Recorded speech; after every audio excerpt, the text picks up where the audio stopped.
So we'll do Joshua and Judges. We'll do a real quick overview of Joshua and then Judges today, and then we'll give Judges help set the tone for Ruth, right? So after we get past the first 5 books, then Joshua, Judges, Ruth. And those books are movements now in this new kind of space, right? And so real quick, remember Moses doesn't make it. He hits the rock and turns out that was a bad idea. And he cannot fulfill the law. He is not righteous, right? Under the law, and thus needs to stay back. So he gets to look out and give one more long sermon, then die. So next leader up, right? And Caleb and Joshua were 2 of the spies that had gone in, if you remember them. And they were the 2 that said, no, God is on our side. I don't care how big those guys are, we're going to win, right? Reminds me of the sister from Loyola that prays, for her team. Like, doesn't matter how good those guys are, right? They always win.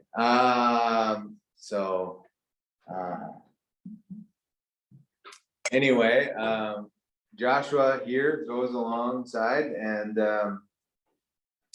if there are 2 lines that you know from the book of Joshua, it's the first chapter and last chapter, right? First chapter, be strong and very courageous, be careful to obey the law of the servant Moses, and do not turn from it to the right or to the left. You may be successful wherever you go, right? That God continues to reinforce this, be strong and courageous, right? Movement. And that's a pretty common one.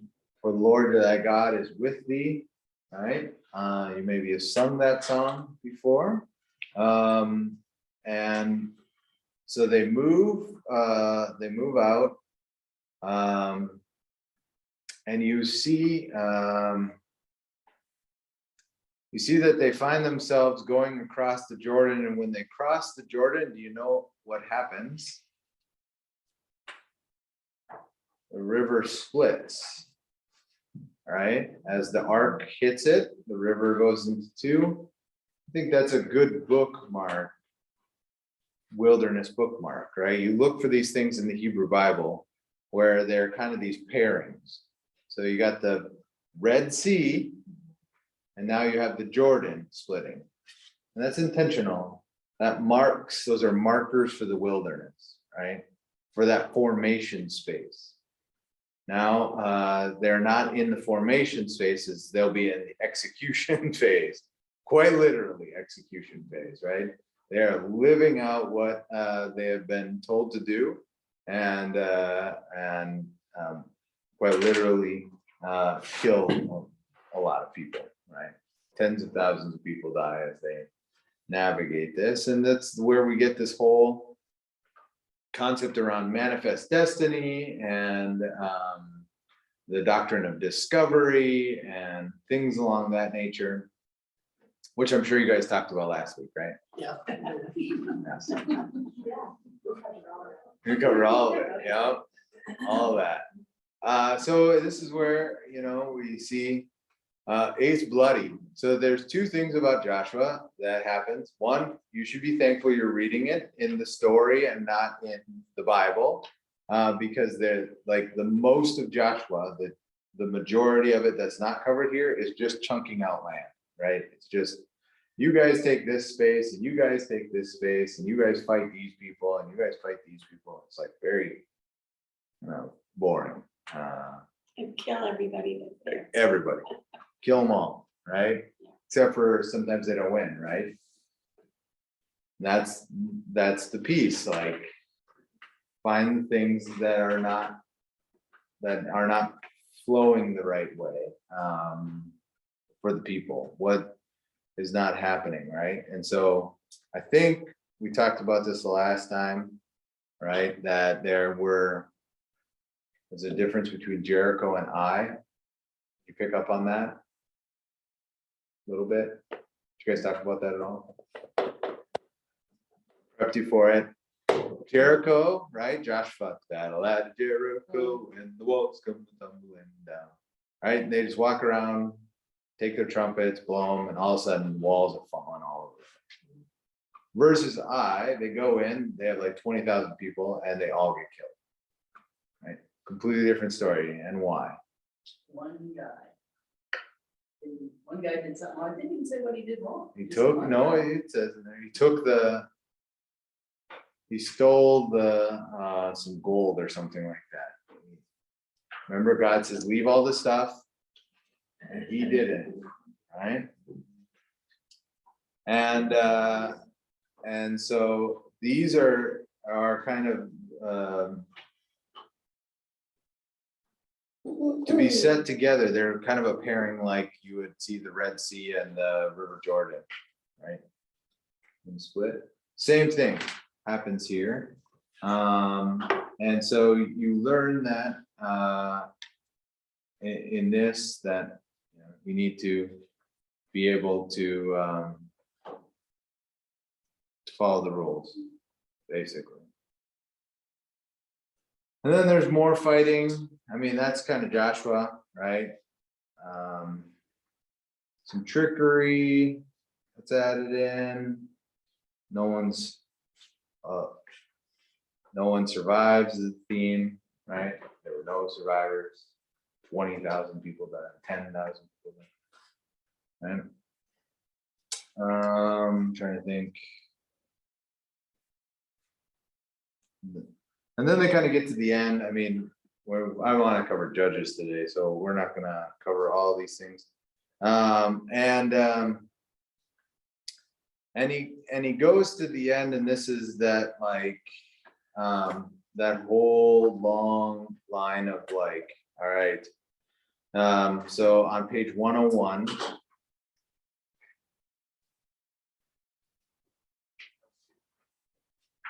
Right before the last paragraph, it says, you did not do to it with your own sword or bow. So I gave you land on which you did not toil, and cities which you did not build, and you live in them, and eat from vineyards and olive groves which you did not plant. Now, here's the key about vineyards and olive groves, right?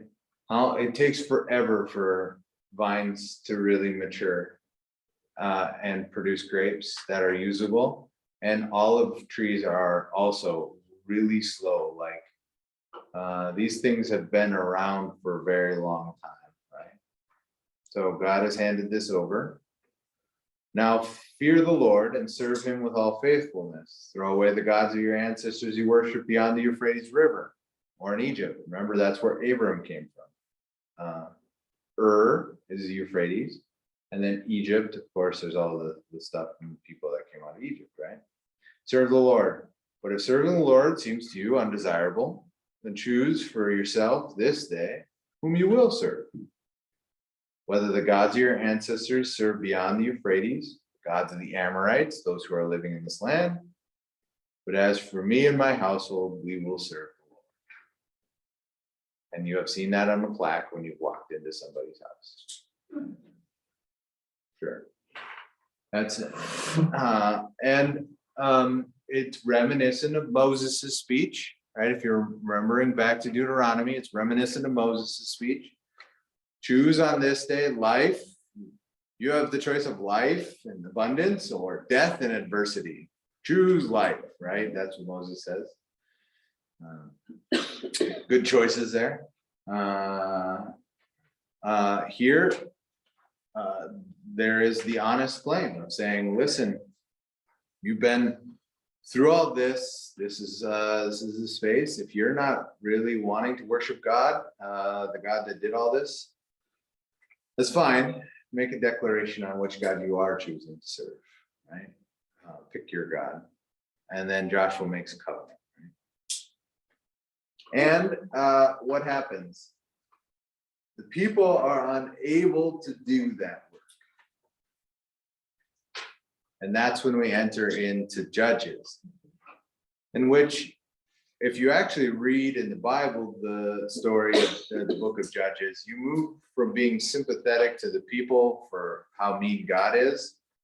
You change, now you're sympathetic to God for how awful the people turn, like over and over and over again.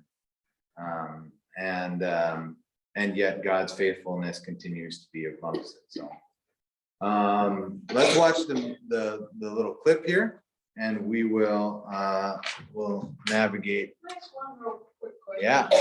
Bottom of page 101 and 102, it says, and Joshua reported these things in the book of the law of God. That wasn't a real book, obviously. Well, the understanding would be, so that's a good point, because then he took a large stone, set it up there in an oak in a holy place of the Lord, and said, see, here's the stone. Let it be a witness. And that's an important thing. Why a stone? Why would a stone be important? It reminds you of the 10 Commandments and the law in which it is, and it does not change, right? It stands steadfast. It becomes the thing that is a reminder to you when you fall away, right? It's not a grass or a flower or a tree that will wither, fade, and die. It is not a human, which will change over time, but instead it's set to be a reminder for you. And it's good. This is the same thing, like think Stonehenge or something like that. It's like stays forever, right?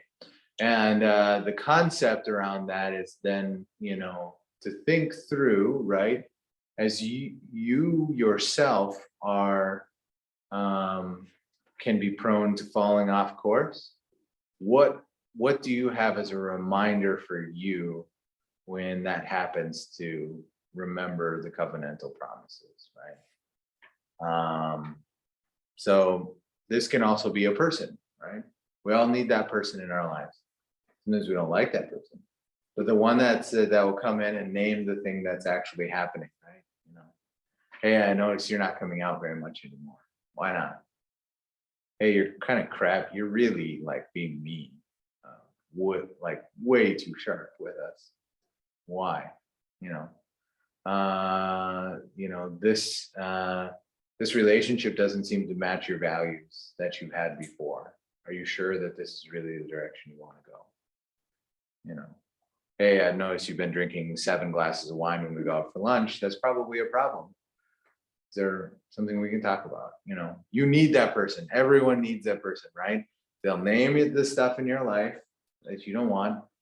You might be mad at them when they say it, but you should thank them.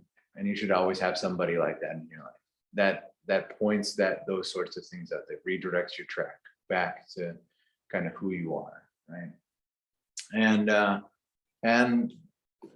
it's not easy. It's not easy to be that person. It's not easy to have that person around, but it's really healthy.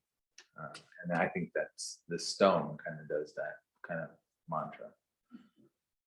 How do you get back on track when you get off track? What helps you get back on track? So, the book of the law.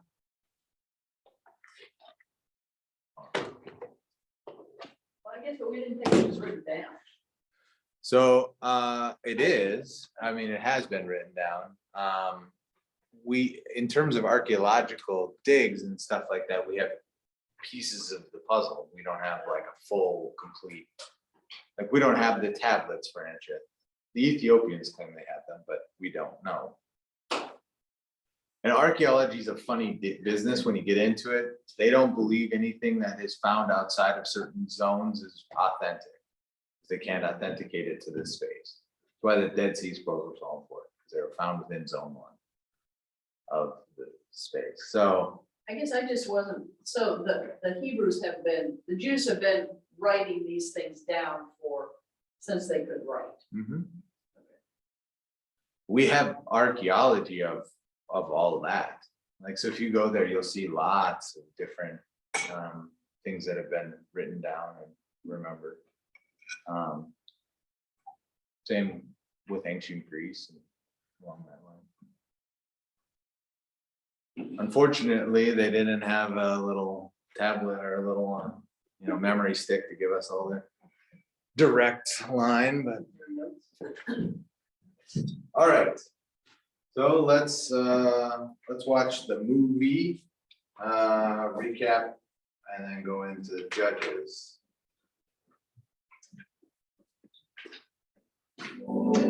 God gave Joshua the job of leading the Israelites. The first thing he did was send spies into Jericho. The two spies hid in the home of a woman named Rahab, who was a prostitute. Rahab hid the two spies on her roof.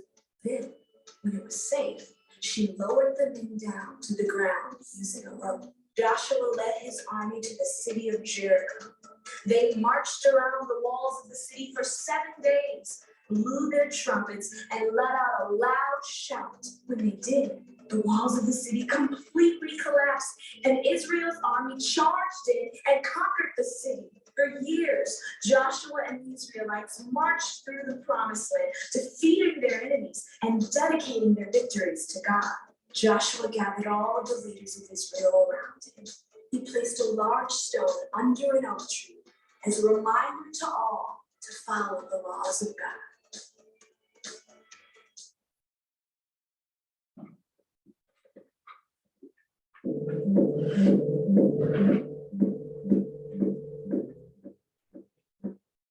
After Joshua died, the Israelites began to worship other gods.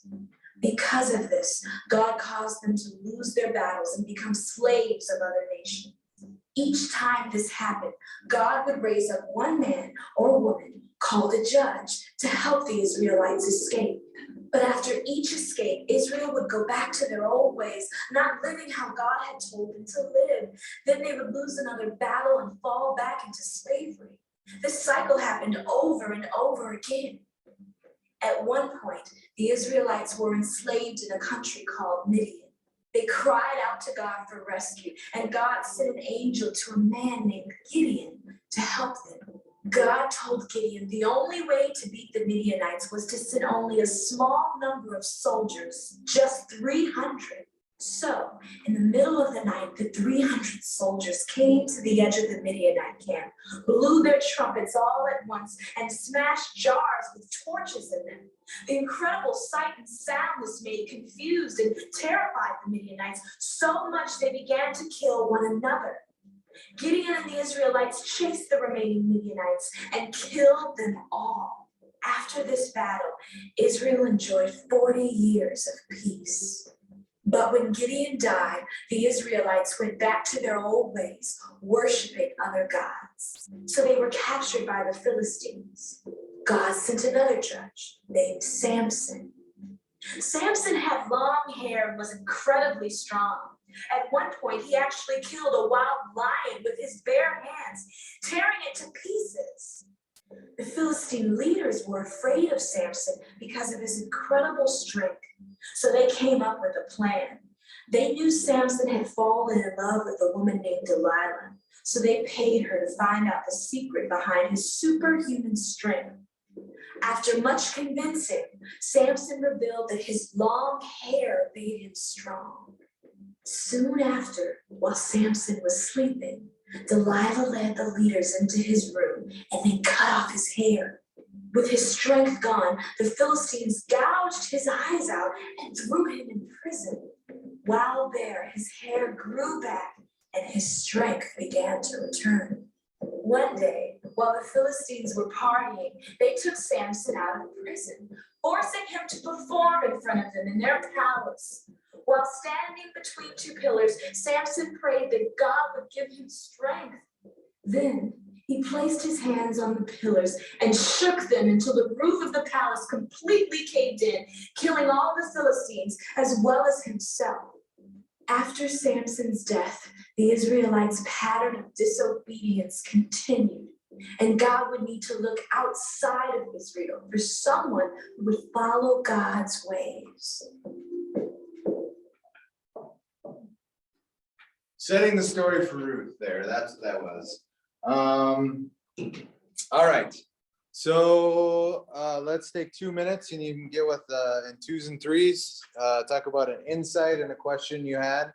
And I'll try to fix this clock while we do it. So just 2 minutes, just do it real quick and we'll go from there.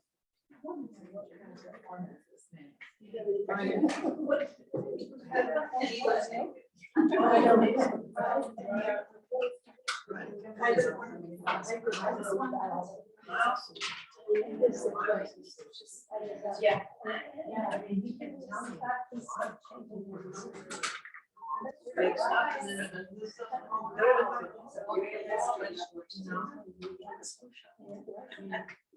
I'd rather not think this guy. I'd rather just keep on saying everything else. Yeah.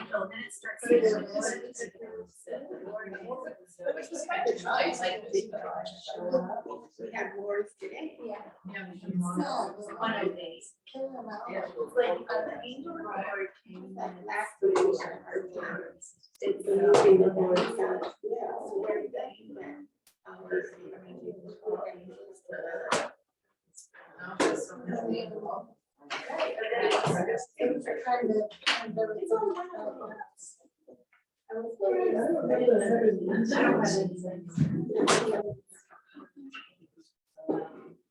This is one of those.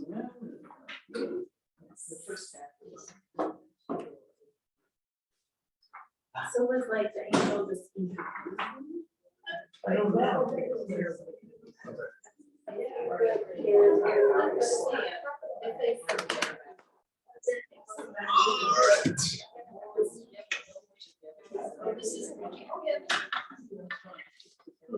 All right, let's bring it back together again.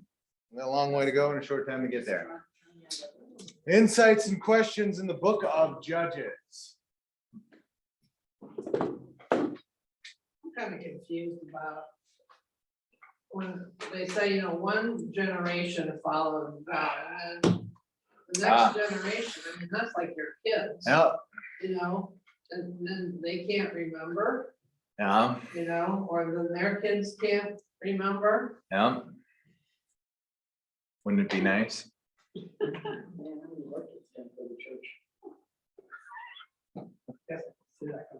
Maybe it's like when we Yeah. used to didn't like the Japanese, and now it's okay.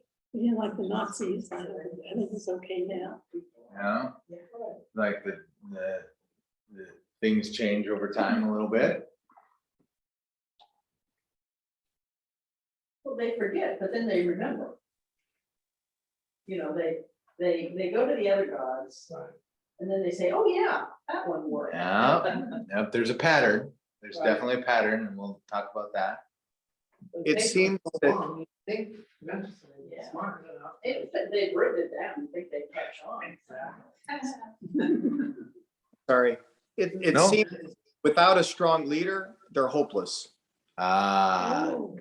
there you go. There's the key. So who's led them in the past? Moses, Abraham, Joshua. They had a leader, right? There was a defined person. And first of all, we hear that Joshua son of Nun died at the age of 110, and they buried him. He's gone, right? And then hear this line, and what is it eerily reminiscent of? Okay, listen to it. After that whole generation had been gathered to their ancestors, another generation grew up who neither knew the Lord nor what he had done for Israel. What does that sound like? 40 years and 40 years and 40 years. No? No? And they're in the desert. And then before?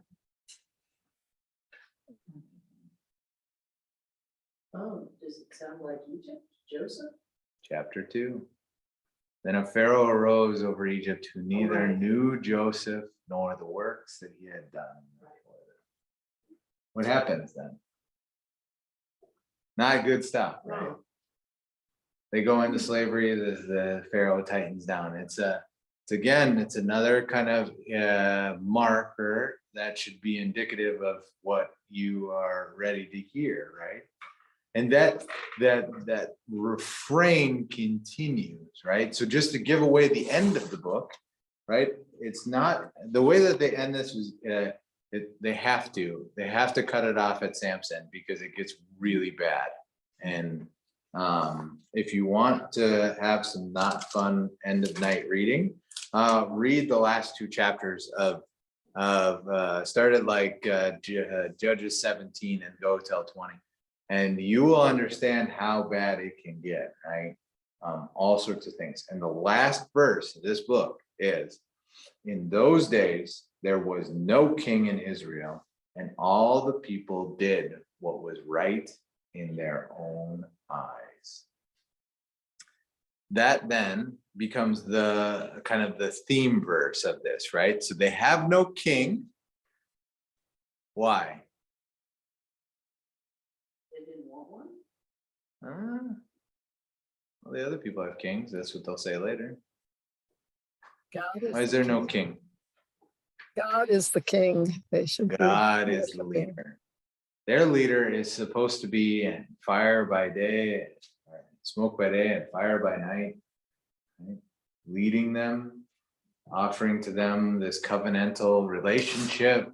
Their leader isn't a person like the other places, but God is their king and their Lord and their mover and who they're supposed to look to, right? Yeah, but it's been 1,000 years since they were, or 500 years since According to the We had the- timeline, yeah. we had the, fire by night and pillar by day, whatever. I mean, they haven't had that for a very long time. Yeah, but even what they will have as soon as they build the temple is that God's presence will come down and be amongst them, right? In They a haven't cloud. built the temple, They haven't built the temple. Right, they have the tabernacle though. Or they have remnants of the tabernacle. They should still have a tabernacle. Well, but it's an inanimate object. I mean, it's kind of hard to do that as a leader. It's kind of like that stone. It's just there. In this story though, throughout Joshua and Judges, God has been very active in their world, right? And in their lives, even in this one, even in Joshua, or even in Judges, right? So why did he not provide another strong leader like Abraham and Moses? Well, there are 7 judges, major judges that are raised up, and like a dozen small judges that get named in the books. So there's a pattern here, and I think it's eerily reminiscent of things that we have, right? And then the idea around a king, right? This builds into Ruth. Ruth comes into it, right? But you don't understand Ruth because the first section of Ruth is, in the time of the judges, there was a famine, and Elimelech took his family and went, from Bethlehem out, right? There's a whole lot that's there. If you've never read Judges, right? Oftentimes people come in, they do like these Bible studies on Ruth, but if you don't know what Judges is about, you can't really understand the context in which Ruth is set, right? And then, so we'll have Ruth, but then we get into 1st and 2nd Samuel. That's when they take up the issue of the monarchy, right? We need a king. And so we'll hit that there. So God raises up judges here, and judges aren't like, guilty, innocent, right? More so like, leaders, people who, military folks, who take on the role of kind of leading them in the midst of the hard times, right? What I think Judges is a commentary on the human condition. It's a description of the way in which we function as a society and even as individuals. And I think as we read through it, there's a lot that we can not only see about the others and how others act, but I think if we internalize it, there's something there for us to think through as well, right? And Say that again, Mr. Terry. so I think that Judges is a commentary on the human condition, part of being who we are. And I think as we read through this, as you read through this chapter, not only do you see kind of society as a whole play into it, but also ourselves, right? we can see this play into how we function in relationship with God. And so let's take up two things you need to know about Baal and Asherah, right? Those are two gods that will be utilized. Baal is the god of thunder and rain, Canaanite god, big name, a lot of Baals made up. Asherah is the goddess of fertility. You would go to an Asherah pole, for instance, to like gain fertility. Or you'd have a statue of her. Oftentimes she is represented with many breasts and many, like multiple signs of fertility. Baal is a strong god. Often thunder, rain, prosperity, abundance, things like you would pray to Baal for crops to grow or rain to come, things along that nature, right? And so you should know those two, because those will be now very ubiquitous, right? They're those two names, as we get into not only Samuel, but also Kings, you'll see things like Jezebel, right? Jezebel worships and brings in, and you'll notice that the northern kingdom brings in all these other gods, and they worship Baal and they set up these things, right? Just keep those in mind, right? So we get introduced to them here and they worship them. So God gets mad. But if you go on page 104 of the story and the last paragraph that you see there, then we can get into this kind of cycle that you with Othniel, but like this happens every single time. So this is the pattern that is set up. It's like a fourfold circle, but the circle is more of a spiral, and it spirals downward, right? It gets worse, continues to get worse as the time goes on. Israelites did evil in the eyes of the Lord. Pretty typical, right? They did evil in the eyes of the Lord, or they forget who God is, right? They did not know the Lord, and they did what was right in their own eyes. That's the other refrain that we hear. So,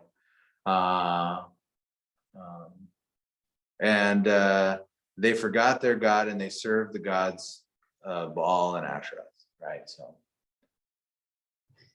point 1 of the 10 Commandments: I'm the Lord your God, you shall have no other gods before me. Not good. Or I'm a jealous God, angry, right? It goes on from that, right? So they break one, rule 1. So God gets mad. That's anger burns hot against them. And they're sold into the hands of whichever nation. It changes every time. But this is the same thing. King of Aram takes them. And the Israelites become subjects. So they get in, they forget about God, they turn to other gods, and life doesn't go very well for them. Right? Then they remember this God. Remember that God that we served, that things were going better then. So they cry out to God for deliverance, right? And they cried out, and so God raises up for them a deliverer or judge, Othniel, son of Kenaz, Caleb's younger brother, who saved them, right? Then this whole thing will repeat again, right? And so the judge does deliver them out of the hands, and then they forget about God. Things don't go well. God raises up a judge, and they get freed. They forget about, then they have a certain amount of peace. And there's, so after Othniel, there's 40 years, I think, of peace, right? But the peace, do you notice it gets smaller? Calm space, it doesn't last as long. So as it's navigating through, you'll see that happen over and over again, and there are different judges. Is there any one judge that you thought was interesting or wanted to talk more about? Never spoke. Deborah spoke. How about that? Yeah, I understand 1 of 4. Yeah. That's what it's. that's what it's. Yeah. 4 who don't speak in the Old Testament.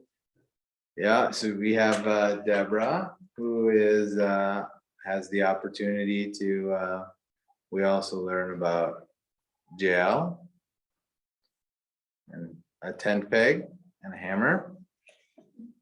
She drove the tent peg into his temple, into the ground. And that's how this translates it.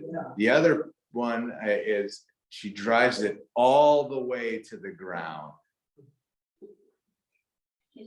which means that the tent peg goes flat to the ground, right? So you imagine she keeps beating that head, right?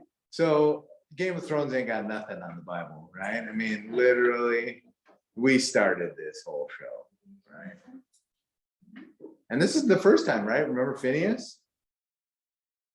Phineas gets pegged in there too. He gets praised. Reread. Well, then we'll take a little break at Christmas break. Let's say.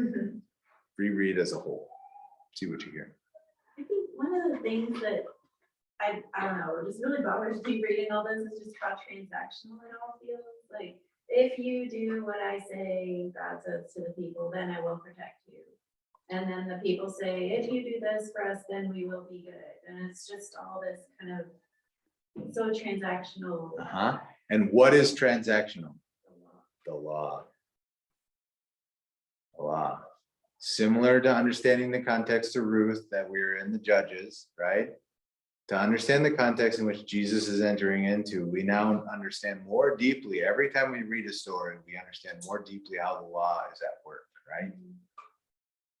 And the law, no matter how well we do at it, even Moses just hit a rock and does not fulfill the law. The law will not free us, but like the stone will point us back to Christ. It'll be a reminder that without Christ, we cannot do it. The human condition is unable to do it. The concept of peace or living peaceably is not possible. We are not capable of it as humans. I mean, I think we are, but we're not being honest. We're just not. Then the question I have is, it often seems like God is telling them to break God's own laws, at least in the way I understand them. Like, don't murder anybody, but it's cool if you put a tent peg through this guy's head, or go slaughter everybody in this kingdom, including the babies, but don't murder anybody else. Right. So it's like, would God tell you to break God's own laws? Or is it just that the understanding is so radically different now that I'm just not equipped to? So the covenant, remember, is between God and God's people. So God is creating the rules around God's own people, not necessarily around the others. So no one else needs to follow those rules. Right. But I did not get that. God is, so the covenant isn't between the world and God. The covenant is between God's people. So those 3 commandments that follow are directions then to understand who God is, how we worship God, how we are in relationship with God. Then it's the others who are following who God is. Following those first 3, they follow the next 7 or the next 6, depending on how you sort it all out. But you get what I'm saying, right? So it doesn't count as murder if you kill somebody who's not one of God's people? No, they're still murdering, right? Okay. There's still murder that's happening, right? But the covenantal relationship is within a group of people, Okay. right? So if we're fighting a battle, you and I, right? And I somehow miss an arrow and it hits you in your arm, right? You can't come back to camp and be like, you were supposed to get that arrow. Like that would be breaking the covenant with us. Okay. Think like rules of engagement, Okay. right? There are certain rules of engagement, or even in the United States, like self-defense. If someone swings at you, you lose all your self-defense rights, right? If you take a swing, Marilyn comes after me, takes a swing, tries to get me, and I pop her one in the eye, right? She can't sue me. Because she took the first swing at me, right? You lose your rights for self-defense. Rules of engagement similar in understanding, right? So God is not technically breaking like commandments in this rule, but it is what is it, a moral dilemma. How is something that I love? It's like when my cat kills a chipmunk or a bird.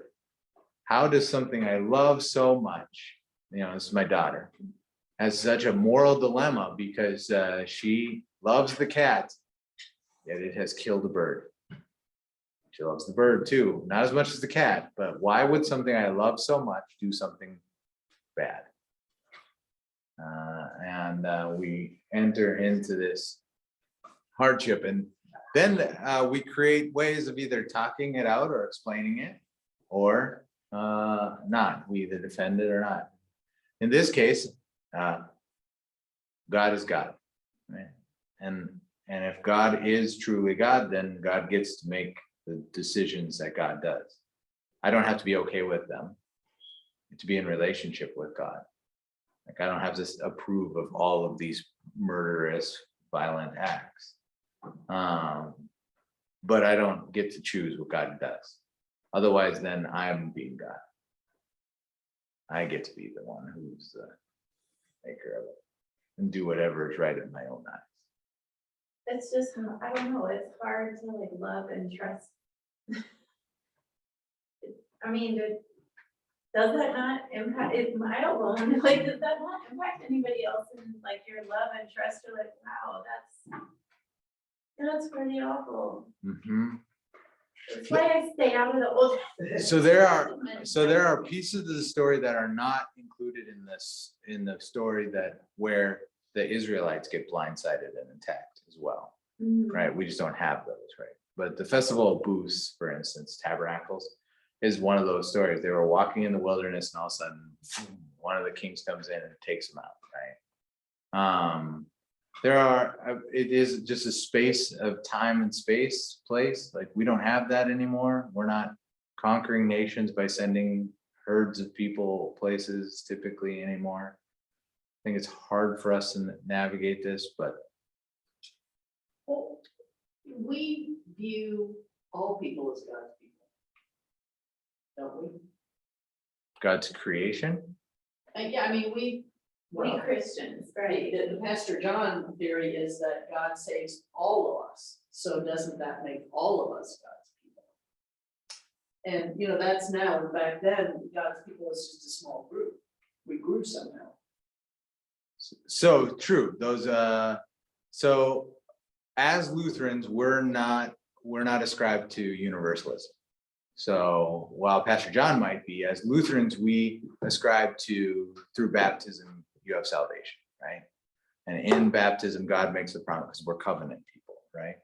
Now, our hope, of course, is that God will reconcile the entire world to God's self in the end, but that's not a proclamation we can make. We're not universalist Unitarians. We can't point back to any place where he says that. Right. Well, there's a lot of places where he doesn't say that. Right. That's the struggle when you read through the New Testament. Now you can pick all the verses you want out and string together the line. But if you, again, as we read through scripture, you can't make that through line. That's the tough part. Would you like it? Absolutely. Why wouldn't you want people all to be reconciled to God? Right. But more importantly, oftentimes when we're thinking about that, why we want to be universalists, it's me. I want to know for sure that I'm in, right? And if everybody else is in, I know for sure I'm in, right? The reality is oftentimes when we read through stuff like this, again, we've talked about this before, the Holy Spirit is at work. And we don't get worried so much about why Moses didn't get in. We get worried that if Moses, who was so good under the law, couldn't get in, could I not get in? Could God actually say to me, But Moses just didn't get into the land. Right. That doesn't mean he didn't get into. Right. I mean, but I think when we read that and we have that moral conundrum that happens, it isn't so much that we get concerned about Moses. Luther called this, when we read the scriptures and something pops up like that, good, bad, or indifferent, like, but it's facing us, and while you're reading it, it's called the creature waiting. That your creature, there's something inside of you that you are worried about. You're not worried about the unbaptized masses that may or may not get into heaven. You're worried about your dad that's not baptized. You're worried about your grandson that's not baptized. There's something that really is triggering inside of us when we read through the scriptures that we should be aware of. What is it?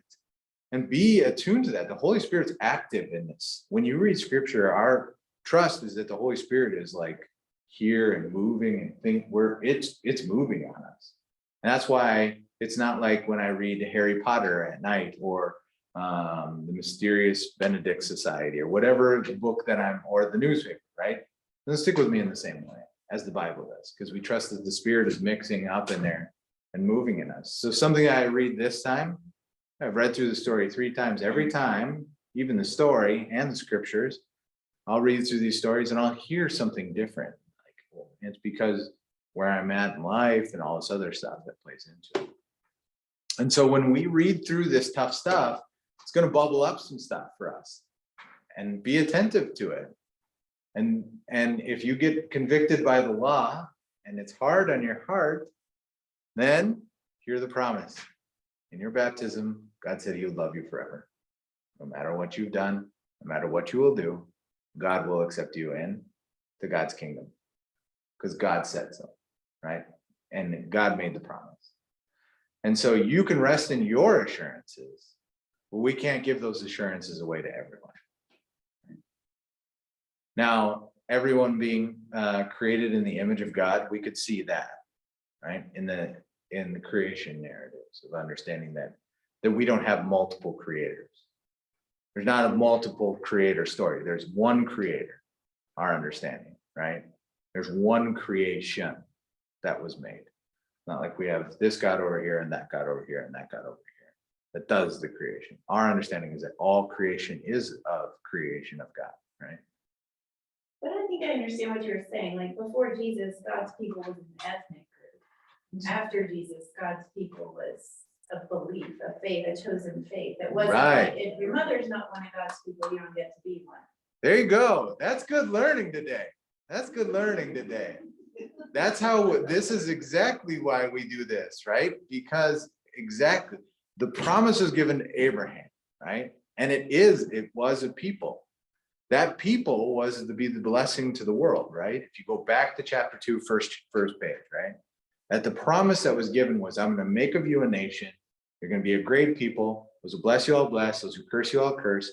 And through you, you will be a blessing to the whole world, right? That it's through those ethnic chosen people, and God's realm is there. Now the New Testament comes in, and this is the fight that Paul will get into with Peter, James, John, and the council in Jerusalem. It's like, is it still this group? The promise that came through Abraham, which they'll continue to feed in, right? As we get into the New Testament, you'll hear that over and over again. Or is it something much larger, right? And when you get into the stories of the Old Testament, you understand that that's the way it is. Now, some people get stuck in the stories, or Christian evangelicals get stuck in the Old Testament, trying to make the law work as righteousness for them. So they'll point back to these stories that, see, you need to do this or God won't love us, right? It's in the Bible, right? It is in the Bible, and yet it's not the end of the Bible, right? It's not like, so they'll talk about the pearly gates, like at the end, and they'll say these gates then, Catholics do this, these gates have St. Peter in front of them, and St. Peter is checking the book of life. If your name's not in the book of life, the other way to interpret the gates at the pearly gates are, God took a wall and made multiple gates so that more people could get in, right? A gate lets people in the wall, doesn't keep people out of the wall. The wall keeps people out of the wall. The gates are so that people can come in and stream in to the New Jerusalem, right? Different interpretation, but you could see how that kind of goes back and forth, right? It depends on if you see gospel or law. There's lots of really great things. Samson's another good one. It's a moral dilemma story, right? Samson kills thousands of people, right? Pulling that down, but he's on our team. Is he a good guy? I mean, some guy who flies an airplane into a building and they all go tumbling down and kills 3,000 people, that's a terrorist, right? Not on our team, right? We get into these moral dilemmas as we enter in. You know, at one time there was a whole book about how the judges were heroes, right? Gideon gets like mighty warrior. He's threshing wheat in a wine press. The wine press is like underground. You thresh wheat outside, right? He's doing something in secret, what he should be doing in public, because he's so scared of the Midian army, right? And the angel of the Lord comes to him and says, hey, mighty warrior. And Gideon says, you got the wrong guy, right?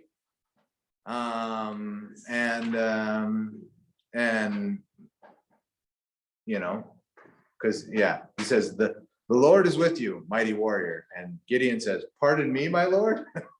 Excuse me, right? You got the wrong guy. And then they break down into small groups, right? So all this will lead you into a space where the people at the end of Judges will be handing over their young to be killed. They will be there'll be rape, and there'll be really not great things that continue to happen as we navigate through the book of Judges. And then it's all within that context that Ruth comes into the story. And it's in the story of Judges that Ruth happens, right? So in the days when the judges ruled, there was famine in the land, right? And that's the first line of Ruth. Ruth's a quick book, so if you read it in the story, that's great. If you want to read it in the scriptures, it's only 4 chapters. You can do that as well. It's quick to do all those things. But keep chewing on this stuff. We'll keep working on it as you navigate through. All right. Anything online? Anybody have anything online? No. Keep chewing on it here. Let me end the recording.